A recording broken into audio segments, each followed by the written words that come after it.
à Jésus. Regardons à Jésus, couronnant le vainqueur. Regardons à Jésus, couronnant le vainqueur.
Adorons le Père au plus haut des cieux, la sainte lumière qui brille en tout lieu.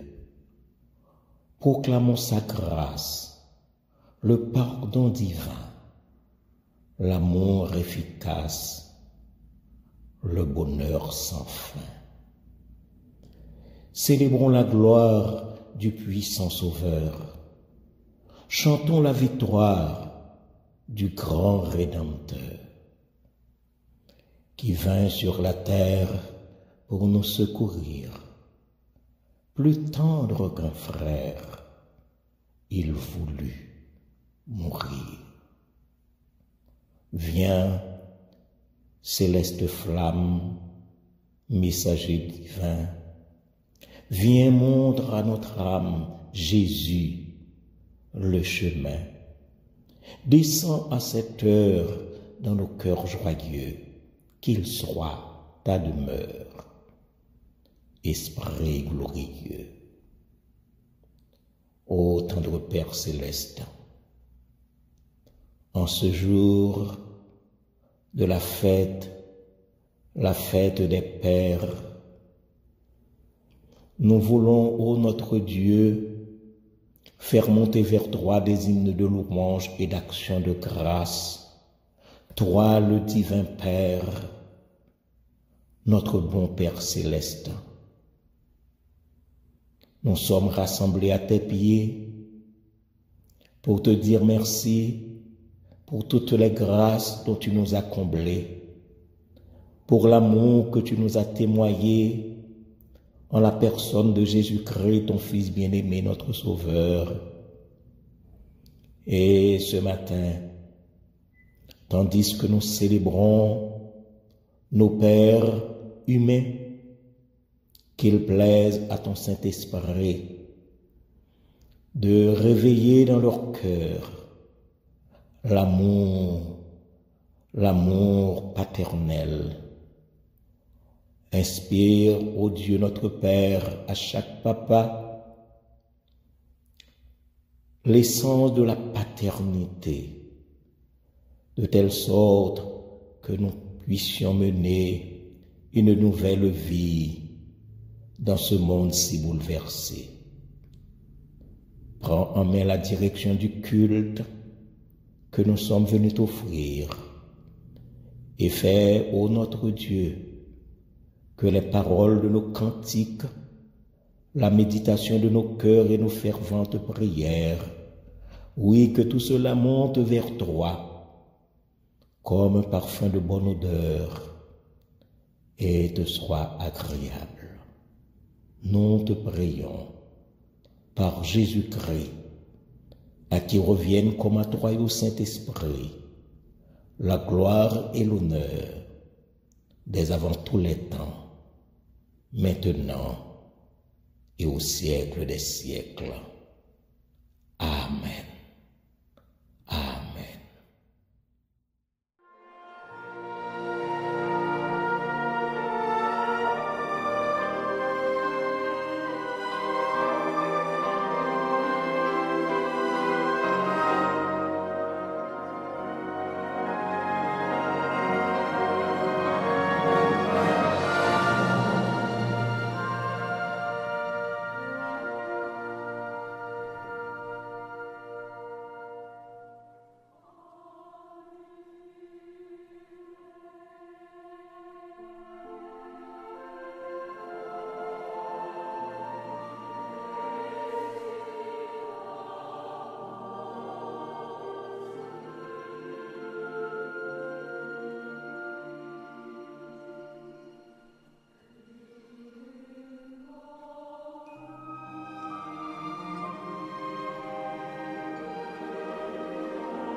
Psaume 127.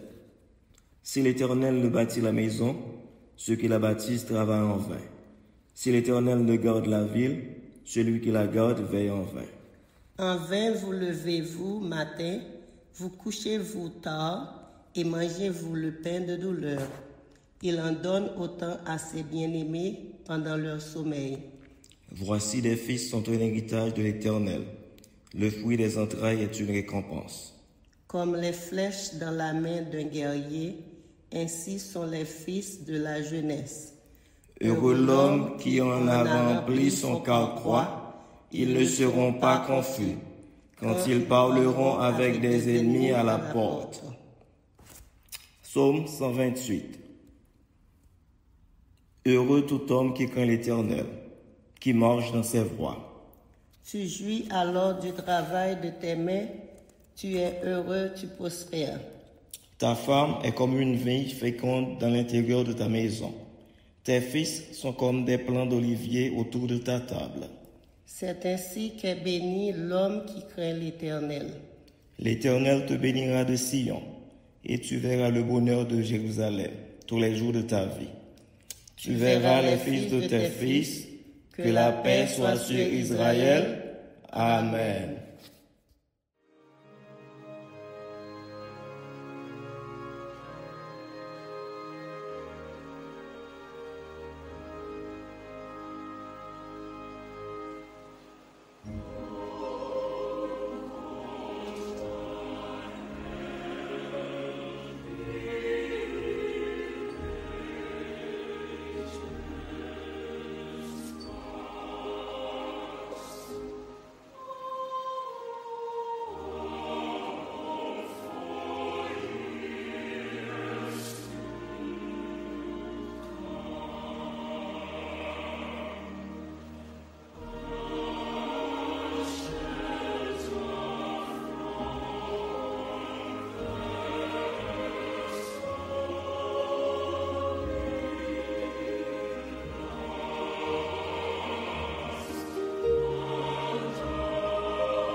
Lisons la parole de Dieu en Proverbes, le chapitre 24, les versets 3 et 4. Proverbes, chapitre 24, les versets 3 et 4. C'est par la sagesse qu'une maison s'élève, et par l'intelligence qu'elle s'affermit. C'est par la science que les chambres se remplissent de tous les biens précieux et agréables. Parole du Seigneur.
Invoquons le nom du Seigneur par la prière.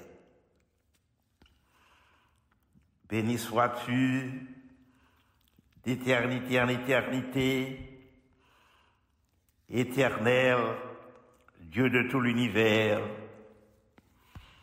À toi, éternel, la grandeur, la force et la magnificence, l'éternité et la gloire.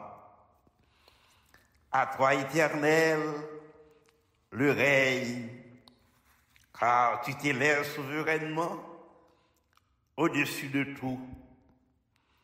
Nous te louerons, ô notre Dieu, nous t'adorons et nous célébrons ton nom glorieux. Nom béni et saint, le nom le plus élevé. Reçois, ô Dieu, ce matin notre adoration et notre hymne de reconnaissance et d'action de grâce pour ce que tu es et pour ce que tu as accompli en nous et parmi nous. Nous sommes devant toi ce matin pour te remercier parce que tu es un Dieu plein de grâce. Tu es le Dieu plein d'amour.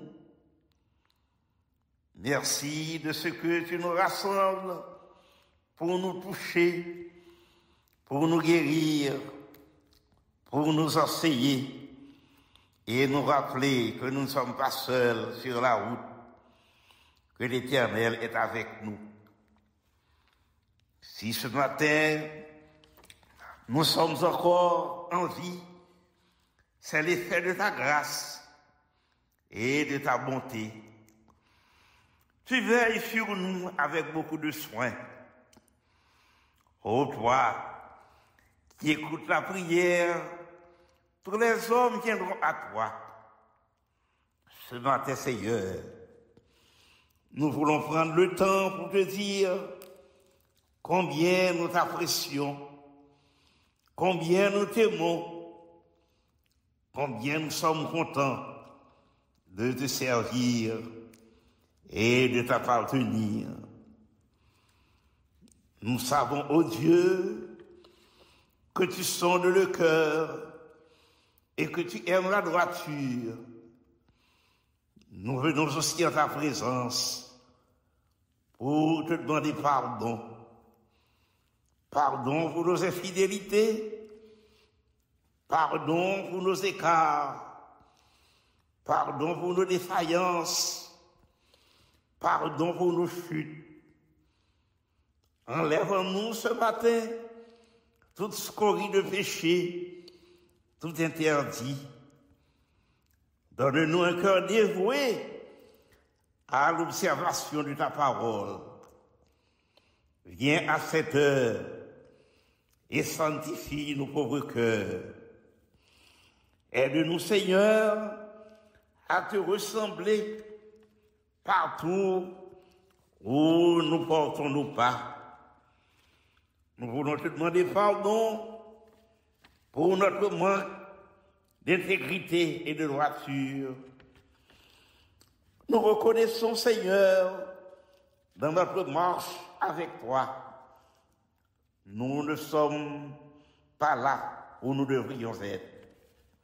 Souvent, toi, Seigneur, nous nous approchons devant toi avec désinvolture et irrévérence. Nous te demandons d'avoir pitié de nous et de nous pardonner. En ce jour, ô Dieu, où nous honorons les pères, nous voulons être, Seigneur, de vos exemples pour nos enfants. Accorde-nous la grâce à bien soigner l'éducation morale de nos enfants.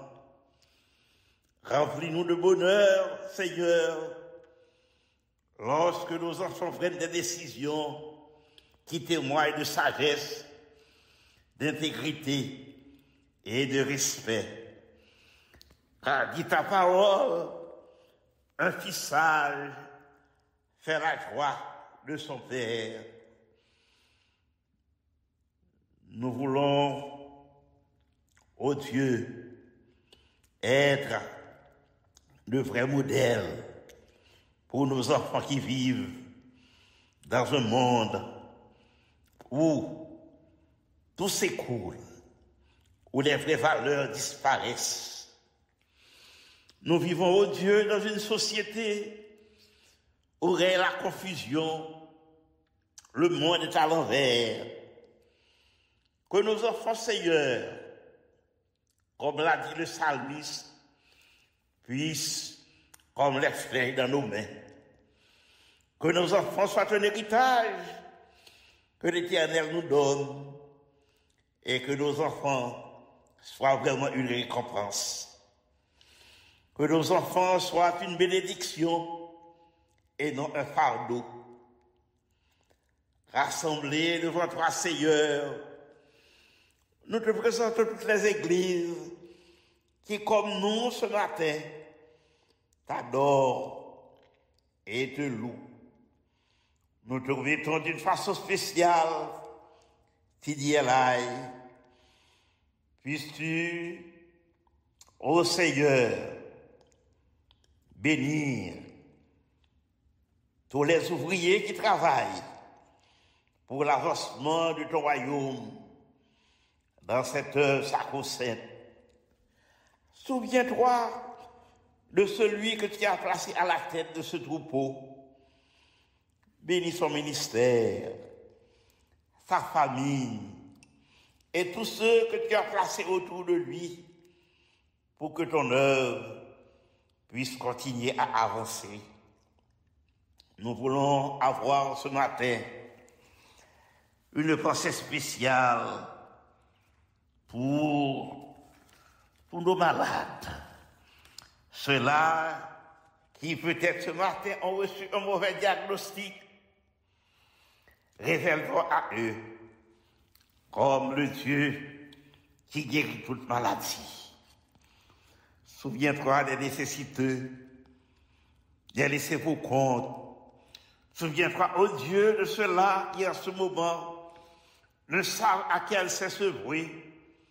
Certains sont tombés dans le découragement, d'autres dans la dépression, qu'ils puissent trouver en toi la force et le courage nécessaires afin de continuer le chemin. Ce matin, Seigneur, nous te prions pour tous les prédicateurs, les pasteurs, les évangélistes et tous ceux-là qui ont la lourde responsabilité de dire « Ainsi parle l'Éternel ». Parle ce matin au cœur de ton peuple. Dans quelques minutes, nous allons entendre le message de ta parole qui sera délivré par ton serviteur. Ô notre Dieu, mets ta parole sur ses lèvres, afin que ton peuple puisse être édifié et édifié à salut. Nous te prions ce matin pour les pays de la terre, ces pays qui sont en guerre et ceux-là qui se préparent à la guerre.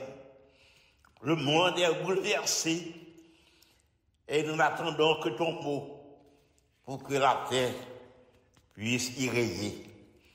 Souviens-toi d'Haïti, notre terre natale. Souviens-toi des États-Unis, cette terre d'accueil. Quand la terre est bouleversée et que les montagnes chancellent, toi seul peux dire, arrêtez et sachez que je suis Dieu.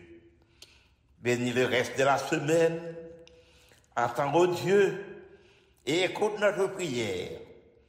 Nous te prions, par les seuls mérites de Jésus-Christ, ton Fils bien-aimé, lui qui vit et qui règne au siècle des siècles. Amen.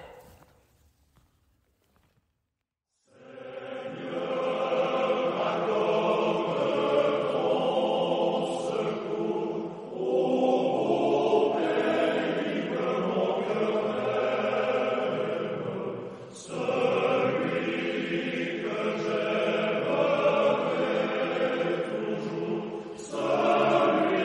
que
En ce jour de la fête des Pères, tournons nos regards vers un passage particulier du livre des Proverbes.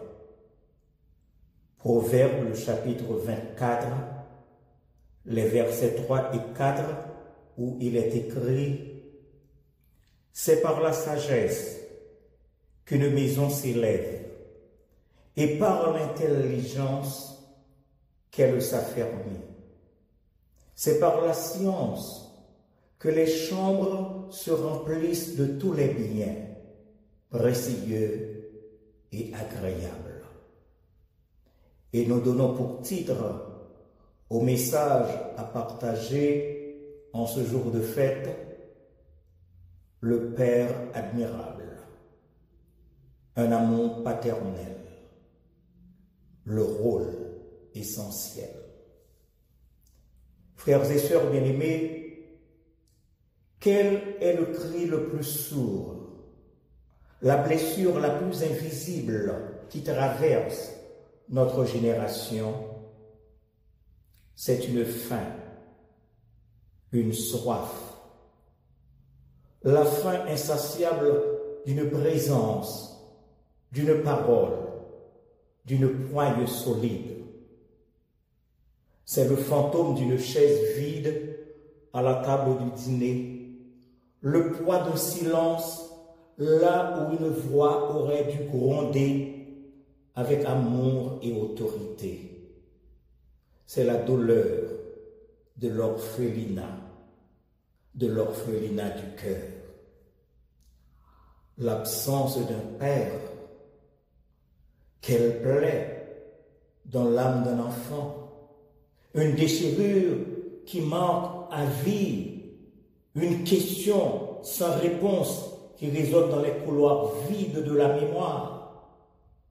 C'est chercher un visage dans la foule, espérer une approbation qui ne vient jamais, et c'est tendre la main dans le vide. L'absence d'un père, quelle cicatrice profonde sur le visage de notre société. Elle engendre des jeunes hommes sans boussole, naviguant dans les eaux troubles de la vie, cherchant désespérément des modèles dans les idoles d'argile que le monde leur propose. L'absence d'un père laisse des jeunes femmes avec une soif d'amour si intense qu'elles la confient au premier venu, souvent pour leur plus grand malheur. L'absence d'un père, quelle recherche inachevée qui nous laisse tous assoiffés. C'est une humanité qui boite, une symphonie inachevée où manque la note fondamentale, la basse continue qui donne tout son sens à la mélodie.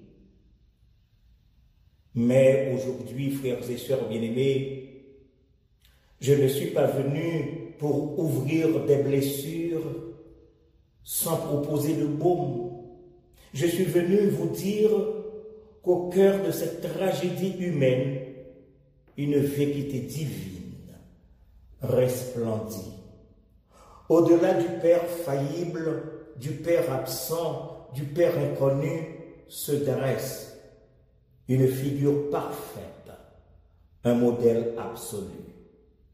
Dieu lui-même se révèle à nous comme le Père admirable. Il nous montre par sa parole et par son esprit ce qu'est la valeur inestimable d'un réel père de famille. Et cette valeur, nous pouvons la décomposer en 3 dimensions fondamentales, 3 missions sacrées que nous sommes appelés à contempler. Et pour les pères parmi nous, à incarner. Un père est d'abord un pilier qui soutient la maison. Puis, il est un guide, un guide qui éclaire le chemin. Et enfin, il est un cœur qui reflète l'Éternel. Parvenons à notre premier point, un pilier qui soutient la maison. Frères et sœurs bien-aimés, imaginez une maison. Avant de penser à la beauté de ses fenêtres ou à la couleur de ses murs, que faut-il?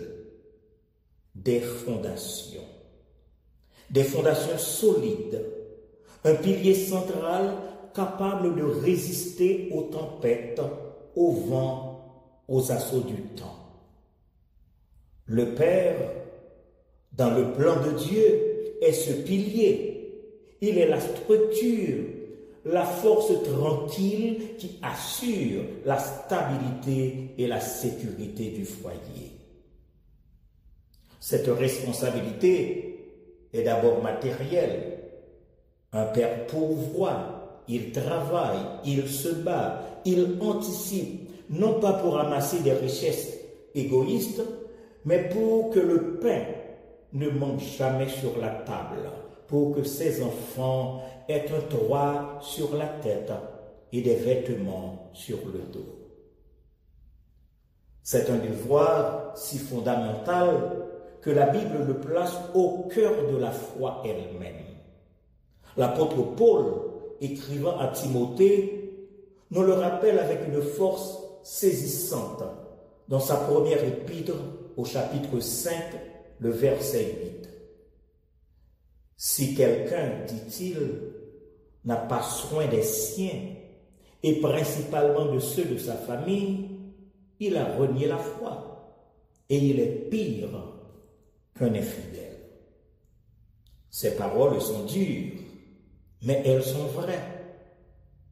Être un pilier, c'est assumer la charge, c'est accepter que sa sueur devienne le ciment qui lie les pierres de la maison familiale. Mais ce rôle de pilier va au-delà du matériel. Un père est aussi un pilier émotionnel. Sa présence est un rempart. Son calme dans la crise est une ancre pour toute la famille. Quand les vagues de l'inquiétude menacent de submerger le navire familial, tous les regards se tournent vers le Père. Est-il solide? Est-il confiant? Sa force n'est pas l'absence de peur, mais la capacité de se tenir droit malgré la peur, puisant sa force en l'Éternel. Le grand auteur Mario Puzo a écrit « La force d'une famille, comme la force d'une armée, se trouve dans sa loyauté les uns envers les autres. » Le Père est le premier gardien de cette loyauté, le premier soldat de cette forteresse qu'est la famille. Il bâtit un environnement où chaque membre se sent en sécurité, protégé non seulement des dangers extérieurs, mais aussi des conflits intérieurs.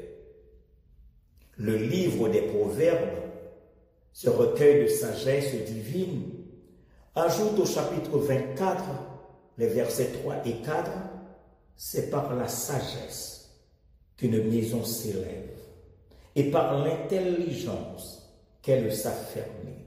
C'est par la science que les chambres se remplissent de tous les biens précieux et agréables. En effet, mes frères, mes sœurs bien-aimés, ce pilier, ce n'est donc pas une force brute, mais une force empreinte de sagesse, de science et d'intelligence. Une force qui bâtit et qui remplit la maison de biens précieux. Le premier d'entre eux étant la paix. Oui, la paix. Frères et sœurs bien-aimés, à tous les pères qui m'écoutent, en ce jour spécial, votre foyer repose-t-il sur vos épaules comme un fardeau ou comme un privilège? Vos enfants ou votre épouse sentent-ils en vous cette solidité rassurante, ce roc sur lequel on peut s'appuyer sans crainte qu'il ne s'effrite? Exhortons-nous les uns les autres à être ces piliers inébranlables, non par notre propre force, mais par la force que Dieu nous donne.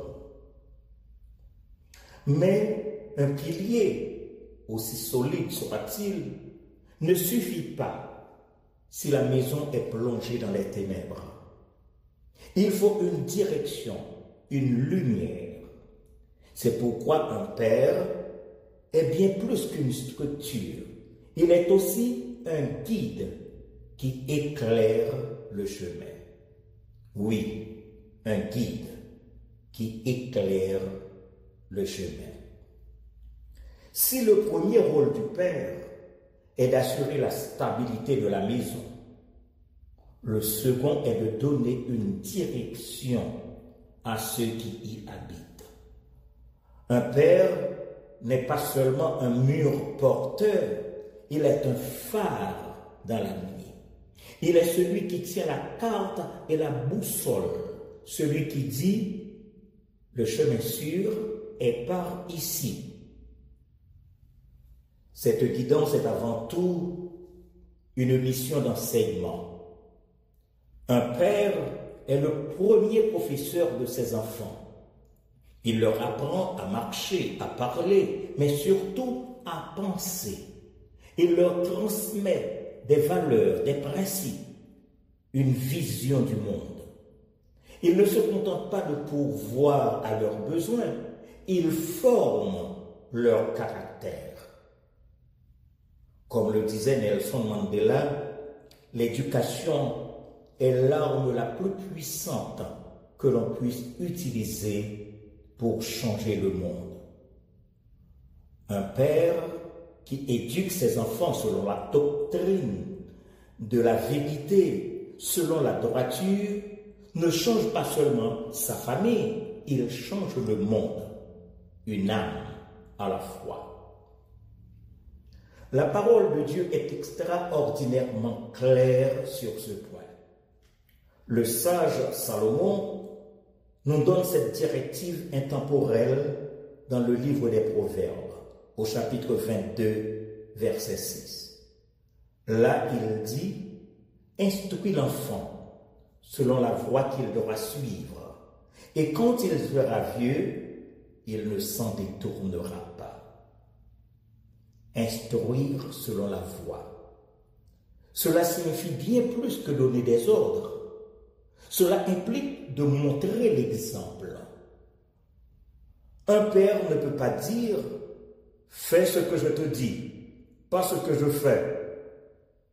Ses enfants ne suivront pas ses paroles, ils suivront ses pas. Si ces pas mènent vers l'honnêteté, l'intégrité, la prière et l'amour du prochain, ils tracent pour eux une voie royale. Mais s'ils mènent vers la colère, l'hypocrisie ou l'indifférence, ils les égarent sur des sentiers dangereux. Cette guidance inclut aussi la discipline. Un sujet est souvent mal compris. La discipline, surtout la discipline biblique, n'est pas la colère, ni la violence, ni l'humiliation. C'est la correction aimante, celle qui vient d'un cœur qui désire le meilleur pour son enfant. C'est poser des limites claires et justes pour protéger l'enfant de lui-même et des dangers du monde. L'apôtre Paul complète cette pensée dans sa lettre aux Éphésiens au chapitre 6, le verset 4. Là, il écrit « Et vous, pères, n'irritez pas vos enfants, mais élevez-les en les corrigeant et en les instruisant selon le Seigneur. N'irritez pas vos enfants, quelle sagesse! Une discipline exercée dans la colère ne produit que la révolte et l'amertume. Mais une discipline exercée dans l'amour et l'instruction selon le Seigneur produit un fruit de paix et de justice. C'est le travail d'un jardinier patient qui taille l'arbre, non pour le blesser, mais pour qu'il porte plus de fruits. Frères et sœurs bien-aimés, pères de famille, quelle lumière émane de votre vie? Êtes-vous une bougie vacillante, cachée sous le boisseau de vos propres incohérences, ou un phare puissant dans le faisceau guide vos enfants en toute sécurité vers le port de la maturité et de la foi? Et nous tous, suivons-nous les guides que Dieu a placés sur notre route? Honorons-nous l'instruction de nos pères? Prions, oui, prions pour que chaque père soit un guide fidèle, un modèle lumineux, un pilier qui soutient, un guide qui éclaire. Mais quelle est la source de cette force et de cette lumière? La valeur ultime d'un père réside dans sa connexion à la source de tout amour. Il doit être un cœur qui reflète l'Éternel. Oui, un cœur qui reflète l'Éternel. Nous arrivons au sommet, au cœur battant de la paternité. Un homme peut être un excellent pourvoyeur et un guide avisé, mais s'il lui manque cette troisième dimension, il passe à côté de sa plus haute vocation. Le rôle ultime d'un père est d'être un miroir terrestre de l'amour du Père céleste. Son cœur doit être une fenêtre par laquelle ses enfants peuvent apercevoir le cœur de Dieu lui-même. C'est ici que la paternité transcende la simple fonction biologique ou sociale pour devenir un ministère spirituel. C'est dans le cœur du Père que l'enfant fait sa première expérience de la grâce, de la compassion et du pardon. Le penseur Jean Gastaldi a dit une chose profonde. Un père n'est pas celui qui donne la vie, ce serait trop facile. Un père est celui qui donne l'amour. Et l'amour, dans sa forme la plus pure, la plus sacrificielle, est un reflet de l'amour divin. Quand un enfant désobéit, commet une erreur grave, et que son père, au lieu de l'écraser de sa colère, le prend dans ses bras et lui pardonne, cet enfant apprend quelque chose de fondamental sur le pardon de Dieu. Quand une fille doute d'elle-même et que son père la regarde avec des yeux pleins de fierté et de confiance, elle apprend quelque chose sur la façon dont Dieu la voit. Le psalmiste David, qui a connu les joies et les peines de la paternité, a magnifiquement capturé cet aspect dans le psaume 103, au verset 13. Comme un père a compassion de ses enfants, l'Éternel a compassion de ceux qui le craignent.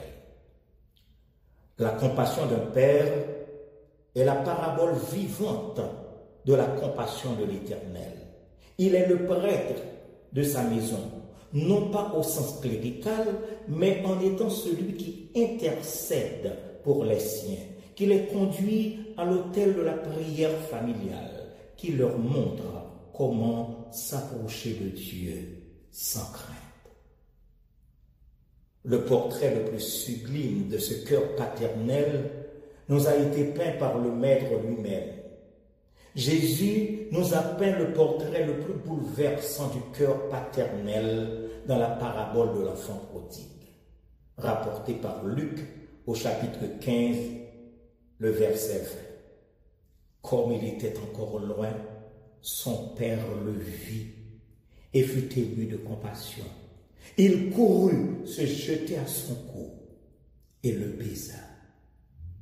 Ce père n'entend pas sur le seuil, les bras croisés, un cahier de reproches à la main. Il voit de loin, son cœur est ému, il court, il brise toutes les conventions sociales, toute sa dignité pour se jeter au cou de son fils repentant. Voilà le cœur d'un père qui reflète l'Éternel, un cœur qui attend, qui espère, qui pardonne et qui restaure. Frères et sœurs bien-aimés, c'est l'appel le plus élevé et le plus difficile. Père, votre cœur est-il une forteresse de règles ou une source d'amour inconditionnel? Vos enfants voient-ils en vous un juge sévère ou un reflet de la grâce de notre Père céleste? Oh, que Dieu nous aide tous, pères, enfants, hommes et femmes, à comprendre la profondeur de cet amour et à le vivre au quotidien. Laissez-moi vous raconter l'histoire d'un homme nommé Samuel. Samuel était un homme simple, mécanicien de son état. Il n'avait pas fait de grandes études, mais il connaissait Dieu. Il avait une femme, Sarah, et 2 adolescents, Léo et Mia. Un jour, la crise frappa. L'usine où il travaillait ferma ses portes. Du jour au lendemain, Samuel se retrouva sans emploi. La peur s'installa dans la maison. Sarah était angoissée, les enfants inquiets. Mais chaque soir, Samuel, malgré sa propre angoisse, réunissait sa famille. Il ne cachait pas ses difficultés, mais sa voix restait ferme. L'Éternel pourvoira. Nous sommes sa maison et il est notre pilier. Il était un pilier qui soutenait la maison, même quand le sol tremblait sous ses pieds. Pendant cette période difficile, son fils Léo, découragé, commença à fréquenter de mauvaises compagnies. Il parlait d'abandonner l'école pour de l'argent facile. Un soir, Samuel le surprit à mentir. La tentation était grande de laisser exploser sa colère. Mais le père se souvint de son rôle. Il prit Léo à part, non pas pour le condamner, mais pour l'écouter. Il lui parla de son propre parcours, des erreurs qu'ils avaient faites et de l'importance de l'intégrité. Il lui dit, « Mon fils, je ne peux pas te forcer, mais je te montre un chemin. C'est un chemin plus dur, mais c'est un chemin droit. » Il était donc un guide qui éclairait le chemin de son fils, une lumière dans ses ténèbres. Quelques semaines plus tard, Léo, rongé par la culpabilité, avoua à son père qu'il avait volé une petite somme d'argent dans son portefeuille. le cœur de Samuel, le père, se serra. C'était la trahison ultime. Mais en voyant les larmes de son fils Léo, il ne vit plus l'offense. Il vit son enfant perdu et brisé.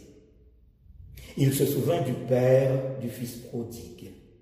Il prit Léo dans ses bras et lui dit simplement « Je te pardonne. Maintenant, allons ensemble réparer ton erreur. » À cet instant, Samuel n'était plus seulement un mécanicien au chômage, il était l'image du Père céleste. Il était un cœur qui reflétait l'Éternel. Et dans ce acte d'amour, il ne sauva pas seulement son fils, il sauva sa famille. Frères et sœurs bien-aimés, la valeur d'un père réel est incommensurable. Elle est le fondement de nos foyers et le socle de notre société. Nous avons vu que cette vocation est triple: être un pilier, être un guide, être un reflet de Dieu. Être un pilier qui soutient, quelle immense vocation. Être un guide qui éclaire, quelle immense vocation. Être un cœur qui reflète le Père, encore une fois, quelle immense vocation. Ô Père qui nous écoute, ne vous découragez pas devant l'immensité de la tâche. Vous n'êtes pas seul. Le Père parfait vous appelle à puiser en lui la force, la sagesse et l'amour dont vous avez besoin. Que chaque jour soit une occasion de vous rapprocher de ce modèle divin. Aux enfants et aux épouses, honorez et soutenez les pères dans votre vie. Priez pour eux, encouragez-les.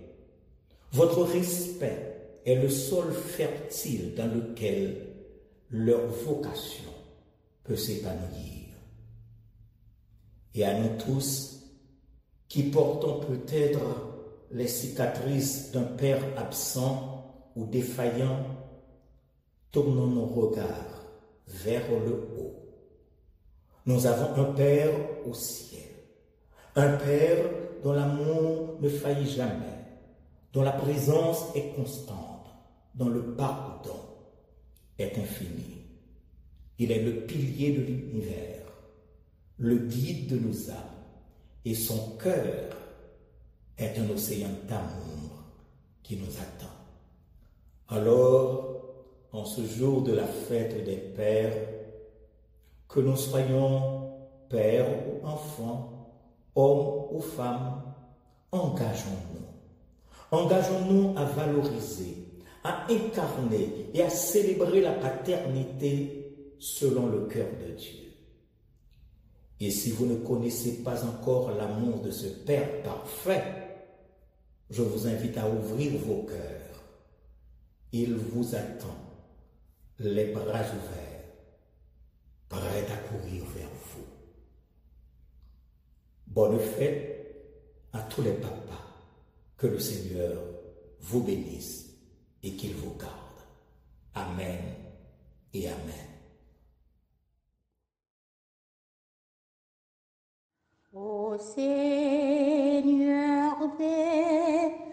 bénis la parole que nous venons d'ouïr. Ne permets pas qu'elle s'envole de notre souvenir, de notre souvenir.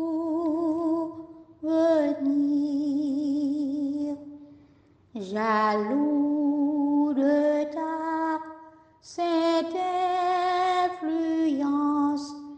Trop souvent le malin accourt et ravit la semence que répandit ta main, que répandit ta main. Trop souvent laissant racine en un terrain pierreux. Le soleil vient, elle décline sous l'ardeur de ses feux, sous l'ardeur de ses feux.